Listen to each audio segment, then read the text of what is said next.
She's doing it on my phone. Okay. Press this button.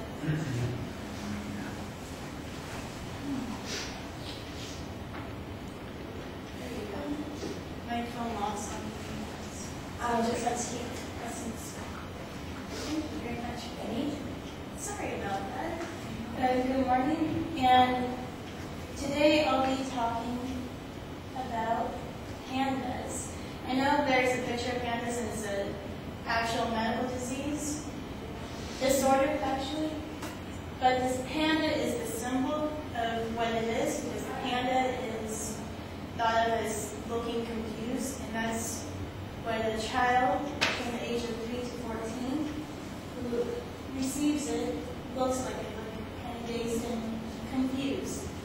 As so quick, bright things come to confusion. From Midsummer's Night's Dream, Act 1, Scene 1, means that it hits you so quickly, whatever your circumstances, that you don't know what happened. And that's one of the things that happens. PANDAS means pediatric autoimmune neuropsychiatric disorder associated with streptococcus. And the strange thing is that they changed the D, which is now disordered. It was disease. I personally had it, and when at that time it wasn't even neuropsychiatric, it was neurological. Why did they change it? They changed it because they found out that it's more of the mind than it is the logical means to study of the nerves. It wasn't only the nerves. It's based in the basal ganglia, which is the part where it controls your movements and sense of what is happening. So that's why they turned to neuropsychiatric. Disorder, I'm still confused even with that one, even though I've researched this since I was 10 years old, even though it started at 5 with having this really rare disorder. This is, I know this is kind of graphic. This is on your left, right, is a person who has strep throat. The person on the left has nothing. And it doesn't matter if you have strep throat or not to develop pandas. You could just be in contact with the person. Like I received it through my brother. My brother had strep throat, and all of a sudden the system started with first the colors, then it went to a migraine, then it progressed into tics, which is also known for OCD, obsessive compulsive disorder, which they found out is somewhat linked to it, because tics is also a symptom of OCD.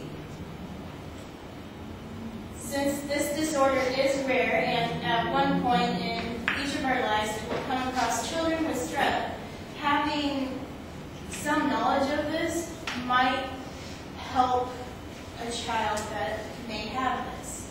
It was founded in, the first documented research was in 1998 by Susan Sweeto, who was the head at the time of the National Institute of Mental Health, the NIMH, which is the federal organization of mental health. She discovered that the children that had rapid onset of OCD had either strep before or during or after the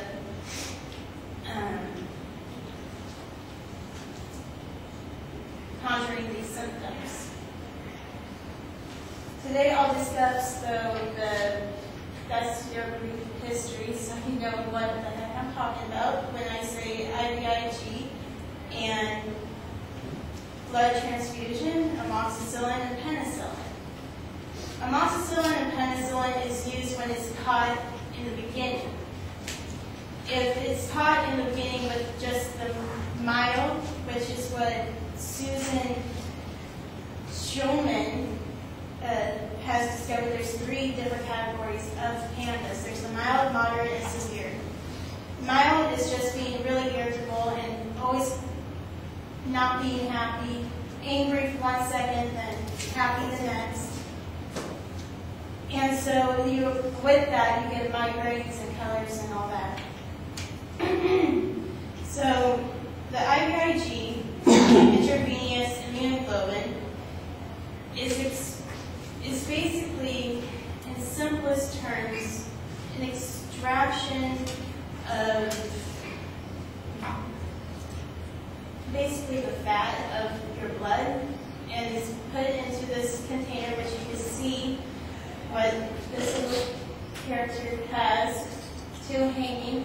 Both blood transfusion and IVIG are done the same way, but blood transfusion is more risky because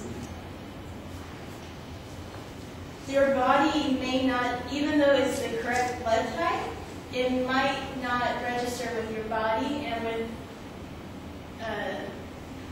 the onset of what you have, because it's all a gamble. It was even a gamble for me using the IVIG. I went in, the typical treatment for an IVIG is 6 months. You go in once every month for 6 months. I went for double of that. And I've been fine ever since 1990. I don't even remember, it's been so long. But that's it's basically an allergic reaction. Pandas is an allergic reaction to strep. It's an easier way to understand what pandas is. And through that,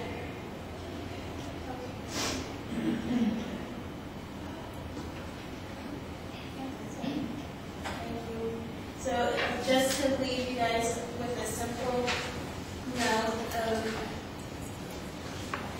what had happened,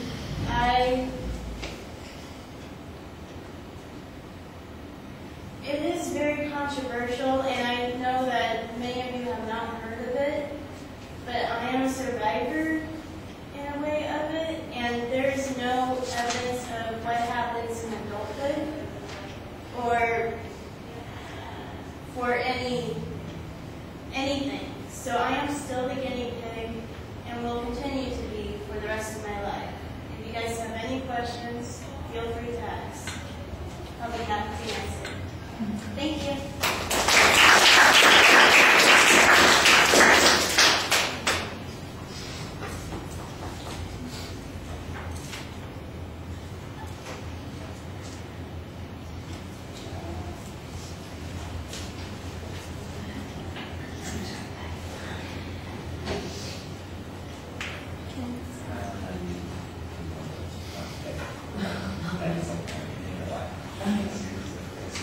All right, Rachel, what did you think? I thought it was good.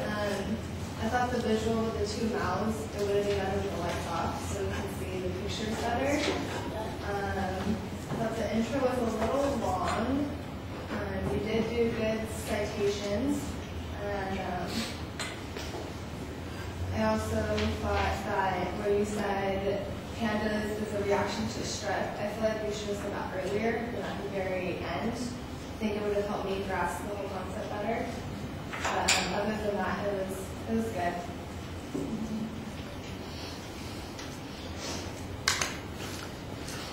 Yeah, there are a couple of things that I thought were pretty effective. Look, the visuals are large enough to see. I understand what Rachel's saying about the lights being off. I didn't think it was a big problem. Would it have been sharper and easier to see? Yeah, maybe, but that's not the big issue.